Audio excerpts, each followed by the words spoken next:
Hello, this is Amy Landolt from North Shore Acupuncture Center, and we are not here to talk about acupuncture today. If you have missed my previous series, I've done a series of interviews with different nonprofits and businesses that have been doing positive things in the community. And so my goal here is really to flood your social media feeds with positivity and also give you ideas of things that you could do to help your neighbors out during this time. So today I have Jonathan from the Historic Wagner Farms in Glenview, which is really exciting. We've talked to a lot of restaurants and different things, so it's fun to have something new to talk about, although you're still going to talk about food, of course. Right. But the real source of where food comes from, for those city kids that don't know that food doesn't come from the grocery store. I mean, it does, but that's not the original source. So Jonathan, thank you for joining me today. If we could start, I just wanted to have you talk a little bit about what the Wagner Farms have been doing just to help support our neighbors right now during this pandemic. Yeah, so the Park District has been closed for, I think, close to 10 weeks now. And as part of that, the farm was shut down. Initially, we thought that this was going to be like a 2-week or maybe a 3-week shutdown, and then everybody would be back. And it didn't turn out that way. So pretty quickly, we started accumulating eggs, which we normally sell. And they have a shelf life, so you can't just hold on to them indefinitely. So we started donating them to the North Shore Food Bank. And that kind of rolled into a bigger idea, which we call the Feed Glenview initiative. And it's basically for the farm to put on hold its historic programming for a while and focus on food production. So go back to being exclusively a production farm with the intent of selling food locally and also donating food to those that need it. So we're doing this through our CSA, our community-sponsored agriculture program, where you can sign up for a subscription and you get a weekly basket of produce. We'll also continue to make donations to the food bank, and we'll have some direct sales of other items as we get farther into the year. So that's the gist of what we were doing. A number of people in Glenview can still afford food, but the problem is the food chain has been disrupted or will be disrupted. Everybody's seen on the news about the packing plants that closed for a few weeks. Well, that kind of ripples through the whole food chain. And so we thought we can probably fill some of those gaps for people that want to subscribe and buy food for us. And we can also provide food for those that need it locally. And you still have subscriptions available for the CSA, correct? I do not. We actually sold out. Yeah. So we're doing a few more than we did last year. We did 25 last year, and we're doing 30 this year. We're going to produce enough food for 50 households, but we want to donate the additional food to the food pantry. We're trying to hit 20 families a week with that. And so, so as of last week, the CSA is sold out, but we will have direct sales of other proteins specifically. So eggs, broiler chickens, and Thanksgiving turkeys will be for sale coming up shortly. So. My daughter's going to want one of those turkeys, so I'll have to watch for that. Yeah, watch for that. All right. And so when we're not normally in a pandemic, what does this Historic Wagner Farms do on a day-to-day basis? Yeah, so in a normal year, our mission is to increase understanding of agriculture, both past and present.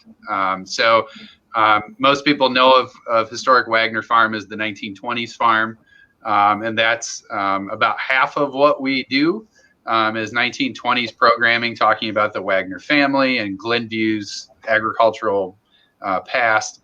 More and more, though, we realize that people need a connection to agriculture in a modern sense. They come to us with a lot of questions about what kind of food is safe, what is a GMO, should I eat this if it's been sprayed, what, a lot of questions about modern agriculture and how it affects them. And so we were already working down a path of doing what we call comparative agriculture.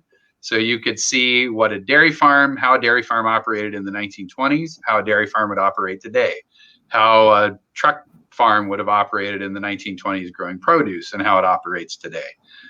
So that was the kind of the nugget for what we're doing now. But on a normal year, you would be able to see the historic programming. You would also be able to visit some of our areas where we do modern production agriculture as well. Okay, that sounds great. I appreciate that. Raising city kids here in Evanston, I grew up in the country, so I lived right by farms. Mm-hmm. My grandparents were farmers. And I've been appalled at some of the questions my own kids had, just from not being around things. Yeah, so, as long as they're asking questions. Yeah, when they were in grade school. As long as they're asking questions, we're happy. We don't try to teach a specific philosophy or tell people how they should go about their lives. We try to be a source for those questions that they have, though. So we try to provide the background so that you can make a decision about your food choices. And we try to educate people that change in the food industry comes by your purchasing power.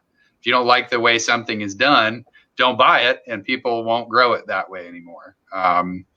But we engage in all forms of agriculture here. So because we want people to see the whole story and not just the pretty side of agriculture either. So, there's a lot of things people don't quite get when they first come, but as long as they're asking questions, I think we can get them there. So.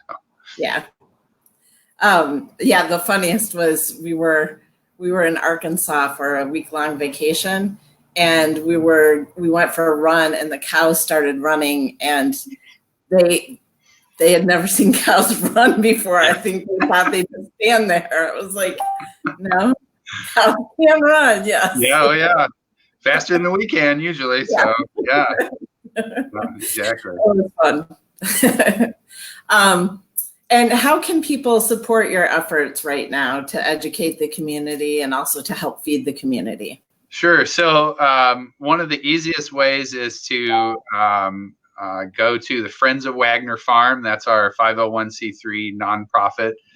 If you want to make a donation that would go to the Feed Glenview initiative or to the food bank, you can go to Friends of Wagner Farm and make a donation there. But outside of that, the farm has a Facebook page and an Instagram, as well as the Park District's other social media, and all of our stuff is copied on all of those sources. And you can go there and learn about, what we have that's going to be available if you would like to purchase some of the food that we have for sale. That's the place to go get it. And you're welcome. Starting this weekend, the farm will be open for people to come walk around again. We're not going to be doing programming, but the grounds will be open. So if you want to come see us, that's fine. We just ask that you maintain your social distance and a little bit of distance from the livestock as well, so that we can all stay safe. But you can come see us. You can come ask questions. You can see how it's all working. It's going to be an interesting year because we're going to do a lot of stuff that we don't normally do.